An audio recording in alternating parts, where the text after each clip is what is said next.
Good evening, viewers, and welcome to another edition of our weekly podcast where we engage in a weekly discussion on economic and finance issues in Guyana, macrofinance issues, public policy, and national cross-cutting issues of national development. Over the past few weeks, we started some discussions and where I would have presented some analyses on different aspects of the oil and gas sector, specifically the gas to shore project. The most recent presentation, we presented a cost benefit analysis, and the discussions in the last two programs were centered around the potential stream of benefits weighed against the cost of the project. And the end result of that, the conclusion of that analysis was such that the net benefit to the country from a broad macroeconomic standpoint and even on a micro level meaning at the individual level, the household level, that net benefit, of course, would be positive. Now, today I want to touch on some issues with respect to the oil and gas, some other issues in the oil and gas sector that those of you who pay keen attention to and who's following not just this program and who follow my writings and analyses, which is published on a weekly basis in different sections of the media, there were some concerns and some what I would call so-called analysis that were published, different dealing with different thematic areas in a certain section of the local media, highlighting a number of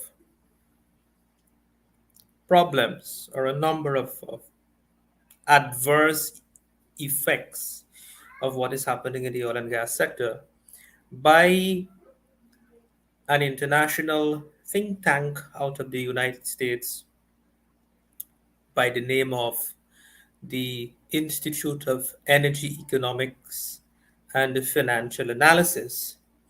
And the principal author of those um, reports, which was carried by a certain local newspaper, goes by the name of Tom Sanzillo. And in a recent press conference by the vice president, he would have briefly uh, respond, counteract some of the misinformation peddled by that author and by that institute. I would have also written about it a few days before the press conference, which was published, highlighting the weaknesses in those analyses. And the reason why I want to use this forum, importantly, to discuss these issues and have a conversation around it, because there's a tendency that when foreigners come to this country or foreigners pronounce on matters and uh, on our economic affairs, certain some people tend to, because it's foreign sounded, with a fancy name and a fancy title and all of that, some people tend to think, well, this thing is gospel, this thing is true, and it creates a very negative uh, view in sections of society about what is happening in our country and what is happening with respect to our state of affairs and governance of the oil and gas sector. But when in fact, the information that is being put out there as and being carried as though these are authoritative analyses by experts, you know, it is a very bad thing for a society if when it's gross misinformation, grossly misleading, and not at all grounded in any facts, or any empirical, or has any empirical basis. So it is important that we that I touch on this topic, and discuss this with you. So there were there was a webinar by the author where they talk about the different main aspects, and there were three different um, papers. There were three different analytical papers, or what they call analytical papers, that were published and which were carried in, which the local media house, carried almost daily a different aspect of the story. So, what are some of these issues and what are some of these contentions? So, it was reported by this institute, one that the most recent one is that Guyana is digging a fiscal hole, right? And what does he mean? What do they mean by a fiscal hole? So they are saying to the people of Guyana, this institute and this foreign, this guy who's described as a foreign expert, he is saying to the Guyanese people that the monies that ExxonMobil is investing in Guyana, the exploration costs, the development costs, the capital investment, which according to him, which will reach some 75 billion US over the life of the project. He is saying that Guyana will be saddled with debt, that Guyana has to repay all of this debt. And so that's one thing. So let me deal with that one first, then I'll touch on the other issues the author raised. Now, is it true that Guyana will be saddled with these debt? The answer is no. You know, as I would have explained in previous programs, the starting from the 1999 contract production sharing agreement, shortly after exploration commenced, and it took Exxon 20 years before they found oil and started to produce oil in Guyana. 20 years. Exploration period, development period, and production phase. 20 years. And all this time, Exxon was injecting their money. Now, let's think of a simple business. If you want to start a business, any business, whether it's a supermarket, a warehouse, a shopping center, whatever business you want to start, a grocery stall, a processing plant, whatever it is. For you to start a business, you need capital, you need money to start. That money, that upfront money that you need to, let's say, you want to build a mall, right? So you have to get land, you have to get a building, you need a building plan, you need an architectural design, right? You need to at least put certain amenities in this building, AC, equipment, furniture. And the intention is to rent this mall. So you're building this structure, and you're going to rent this mall to different, different businesses, different business owners. Take, like, for example, the Giftland Mall. It's a huge mall. It's owned by one family, and they're renting it to a number of different businesses, and those businesses they pay rent. So that's the business model of the mall. So what do you first for you to get the land and for you to build the structure, the building infrastructure, you need money. You need to raise capital. Where does the capital come from? You could either put money that you have in your savings, right? And investing money that you save, you accumulated over a period of time that you've worked hard and earned. And if that's not enough, you borrow some of it. So you put some that you have and you borrow some of it. And in order for you to get this money from the bank,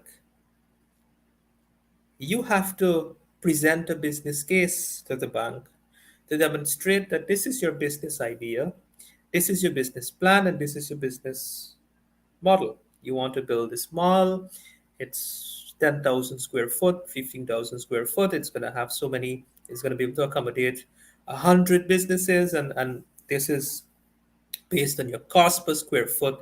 This is what your rent per square foot would be. And this is how much businesses you need to get to rent the facility. And this would be your income, and this would be your expenses, and so on.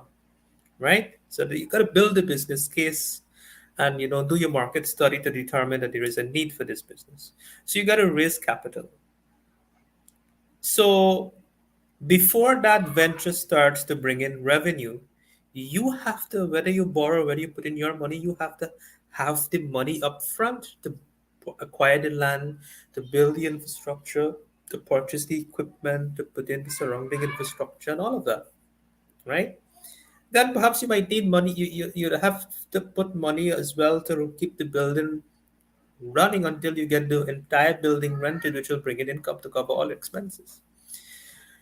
So in a likewise manner, Exxon had to put in all this money up front.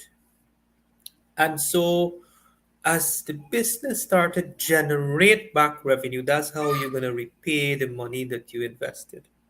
So over a period of time, right, you're going to recover that initial investment. Okay?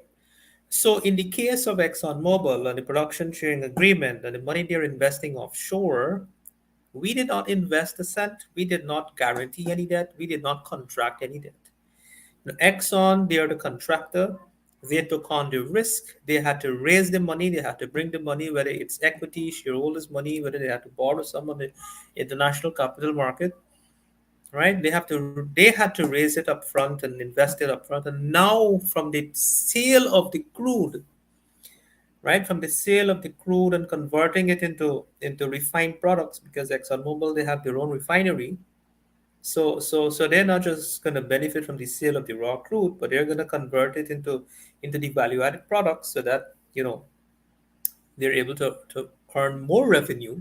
Their revenue stream is um, would be more diversified than us as a country because we're just selling the crude. We don't have a refinery to refine the crude and sell the finished products, right? And so from that revenue being generated, let's say the sale of the crude, that is where the capital is being repaid from. So we don't have any debt.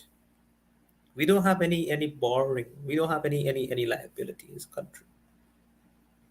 So the first notion of Guyana would owe ExxonMobil have to repay it, that is completely inaccurate.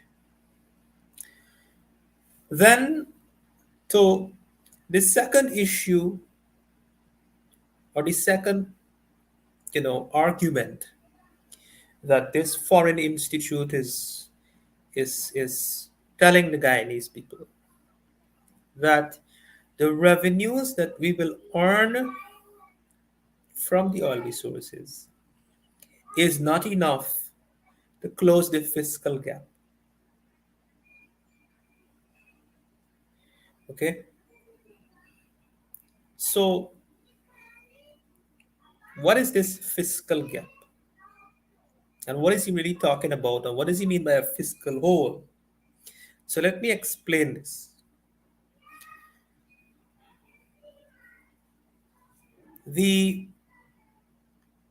fiscal gap, or what we call a fiscal deficit or a surplus, or let's say the fiscal balance, is simply the difference between the revenue that the state earns and the expenditure of the state, right? So, what are the revenues of the state? Revenues come from taxes, right? The traditional revenue base is from taxes.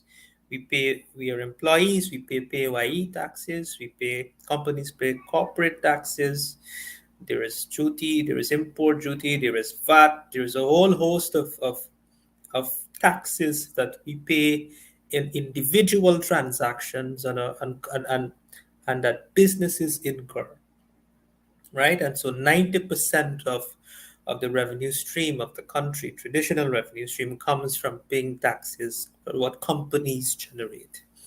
And the remaining 10% are from things like dividend um, from state-owned enterprises and royalties and so forth, royalty in the mining sector and so forth.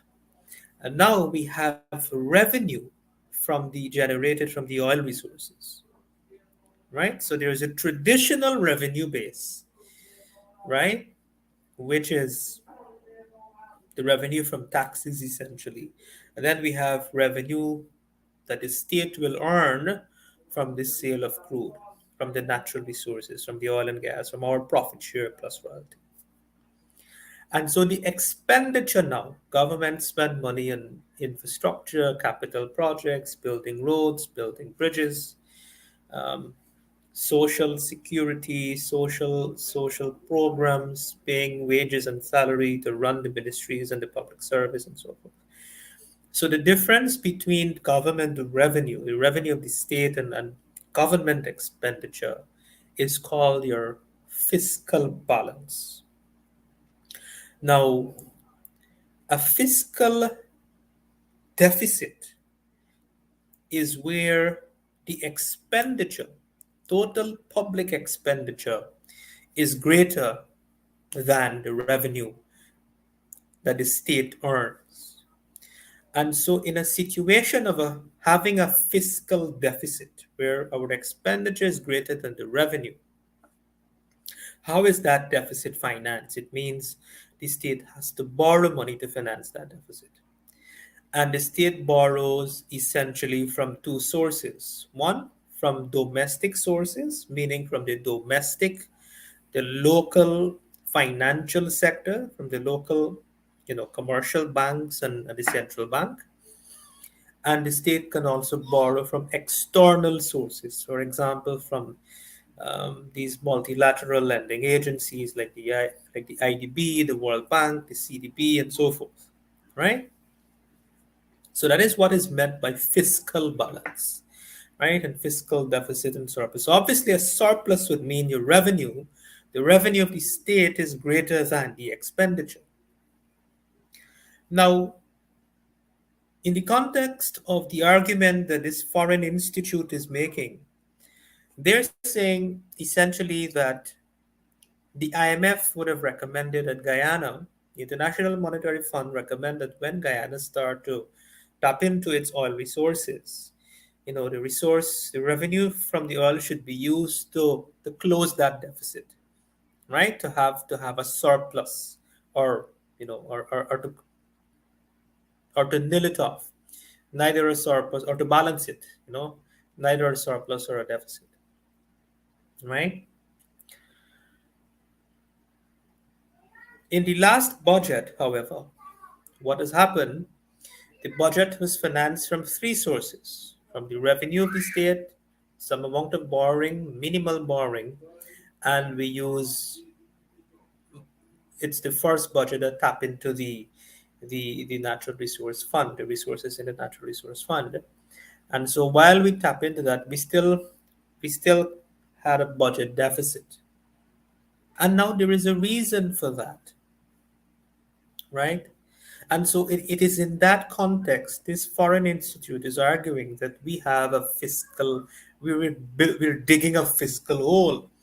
But they don't understand the economic context of Guyana. Now, the question is not whether we're digging a fiscal hole. The question is what is necessary for Guyana? What is the economic state of Guyana? And what does accelerating Guyana's economic transformation and development means?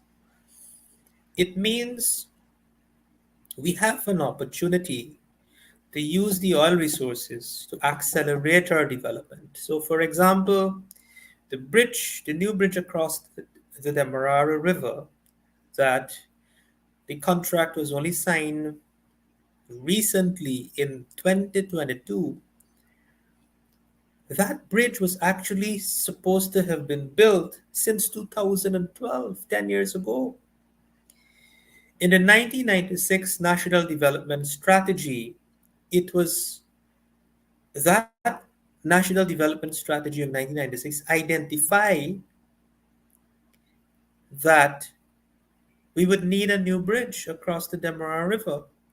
And based on that strategy, the milestone that was set in that strategy, we should have already have that bridge since 2012.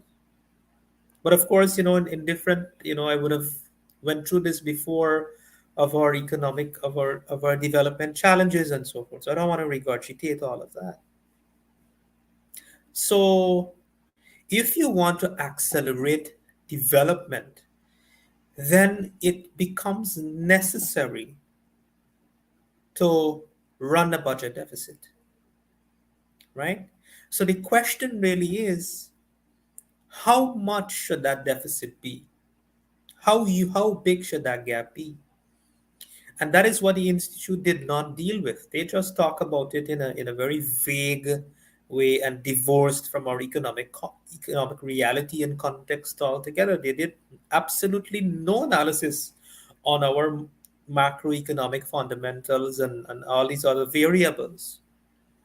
So when you look at the fiscal deficit, to know whether this is a sustainable, um, this deficit is going to be sustainable to achieve our goal in the long term, you have to look at it at what percentage of GDP does it represent, right? Now think of it on an individual level, right? The average person, the average household might have two persons working. Let's take a low income family or even a middle income family. If you want to own your own home, have a decent life, have a decent car, right? There is no way a middle income family or a low income family would be able to save enough to build and accomplish all these things, you know, within, let's say, 10 years or 15 years or 20 years, right? What is our average lifespan? Our average lifespan is what? 70 years, 80 years. So, in the same manner, on an individual level, at the household level, you go to the bank and you take a mortgage. You take out a mortgage to build a home, to own your own home, and to have a decent car, right? The bank would assess what is your income, what is your expenses, and is it sufficient to pay a mortgage to own your own, to build your own house, right? So we also, on an individual level, it is necessary for us to live on a deficit, right? In order so that we can enjoy certain, have a decent and comfortable life. When you look at your expenses, you having a mortgage at the bank, if you don't take a loan, if you don't borrow, when will you be able to save the amount of money to build a house? So just how, borrowing, taking loans from the bank to own a home or to build our own home rather than waiting 50 years to save to build it. In the same manner, the country, the state runs a budget deficit because if we close the deficit, when will we build all the infrastructure? So, by universal standard, right, the fiscal deficit should not be greater than a certain percentage of your GDP.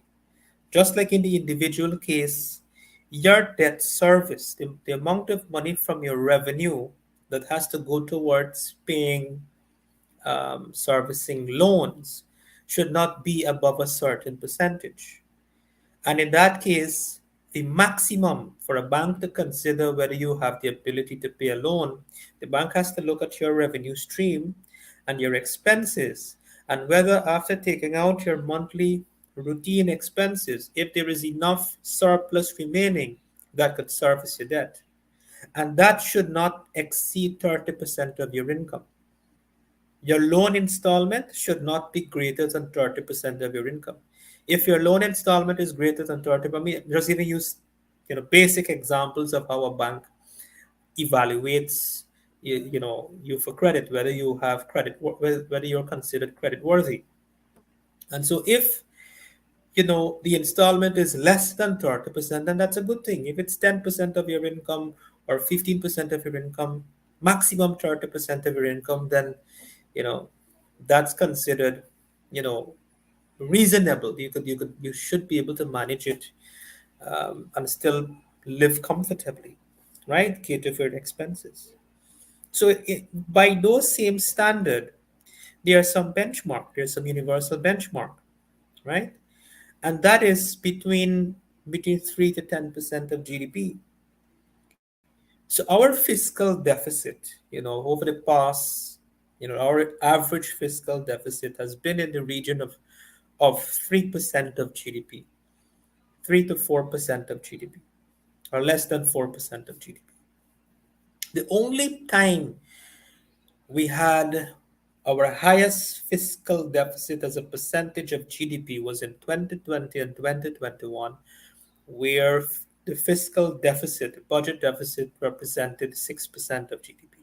That was the highest that we had as a country, but still within the 10% benchmark, 10% of GDP. You should not go beyond 10% of GDP, right? And the reason for having 6% in 2020 and 2021 were necessary because we were just coming out of dealing with the impact of COVID, and you had companies shutting down, people were out of employment, and so the state, had to borrow money, had to borrow and to inject more money to cushion these impact. And so with 2022 budget forecasts, the fiscal deficit is less than 4% of GDP, right? So that is sustainable. The other important thing to gauge whether that fiscal deficit is going to be sustainable is what we use it for. If we're going to run a budget deficit, to let me use the individual example first. If we're going to run a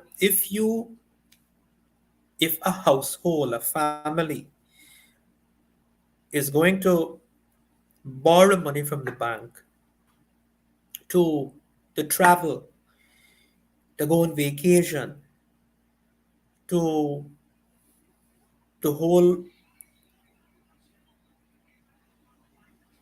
elaborate parties, and to run the household, then that is not sustainable, because borrowing money to pay from your future income, against your future income, to travel and do all the above that I just mentioned, is not going to add any value to your life. Is not going to result in you making more money, or multiplying your wealth, or multiply your earnings. And so that is not going to be sustainable. You're going to eventually go bankrupt, because you're going to continue to climb, to increase your borrowings, but your revenue is not growing. See, if your debt keeps going up, but your revenue is stagnant, or going down, in some cases. Or if your routine expenses, unforeseen circumstance happen, and so your expense gone up, you got to borrow more to cater for that unforeseen event. That's a recipe for bankruptcy. So in a similar manner, if the state, if the country runs a budget deficit to finance parties, elaborate functions and food and non-productive, activities, you know, like to grow the public sector, for example, bloat the size of the public sector, right? And not investing it in the economy, building infrastructure, building roads, building bridges, which would open up new land for commerce and industrial, and stimulate investment to generate more revenue and taxes and create more employment, to grow the economy in a sustainable manner. That's a recipe for bankruptcy. So you look at our budget, the budget deficit, you know,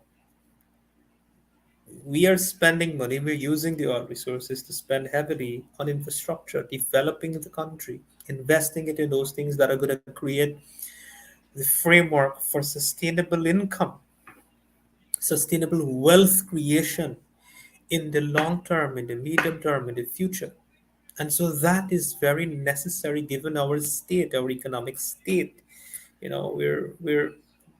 just touched a per capita income of $9,000. So we need to grow. We need to build out our economy and invest in it so that we could quickly improve the quality of life of our people, the current generation, and to create a better life, a better framework for the future generation to prosper. They have better opportunities, and that is what we're doing. So it's not a fiscal hole because our debt fiscal deficit is 4%.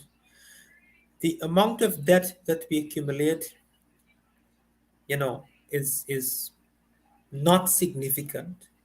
Our revenue is growing.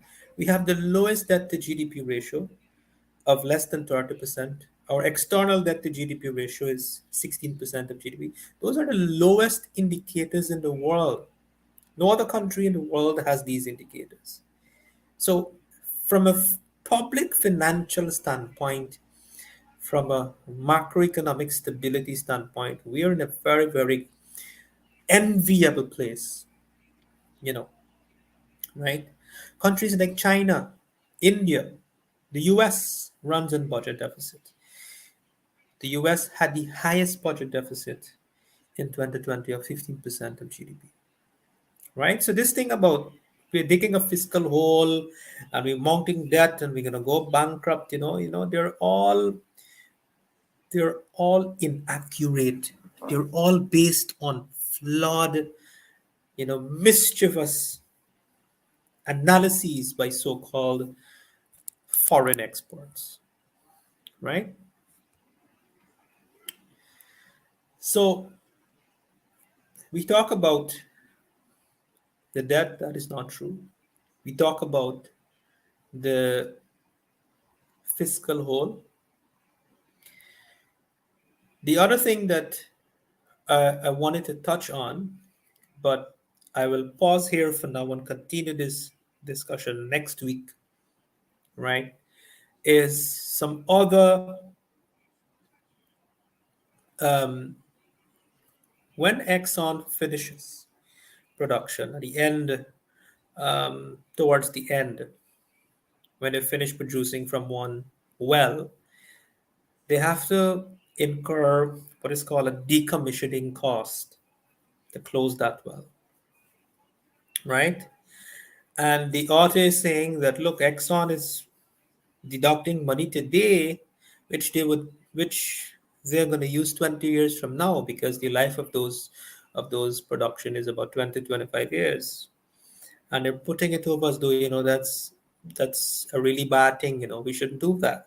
But next week we're going to delve into that some more, and I'll explain to you the implications of that, in terms of the net take for Guyana, whether that is considered a prudent practice by international standards, for the industry, as well as from an accounting treatment standpoint, right?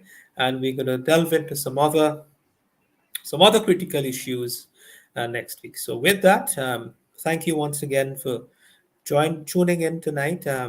Whether it's on social media, Facebook or Facebook page or TVG 28. Thank you very much. Have a good evening.